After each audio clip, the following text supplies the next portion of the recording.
Ito lang ating gagamitin ng sangkap. Bawang, sibuyas. Gagamit din tayo ng carrots. At syempre, meron din tayong beans. At ang aking paboritong zucchini. At ayan nga mga kajuit, sisimulan ko ng pagluluto. Nakapagpainit na ako mantika, kaya ilalagay ko ng bawang, sibuyas, at minced chicken. 450 grams mga kajuit ang ginamit ko na minced chicken. At dahil luto na ang giniling na manok, ay susulot ko na ang carrots at beans. Lalagay tayo ng soy, oyster sauce. At saka ako ilalagay ang zucchini.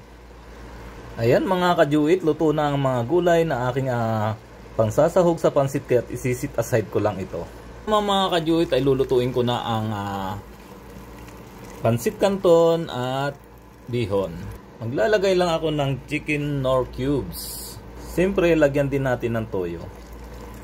Isang magic sarap. Dahil kulong-kulo ng tubig, ay ilalagay ko na ang bihon.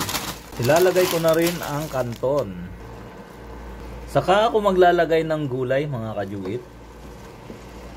Ayan, luto na ang aking pansit gisado. Ito, sabi mo to. Ayan mga kajuit, mukhang nakakatakam tong pagkain na to.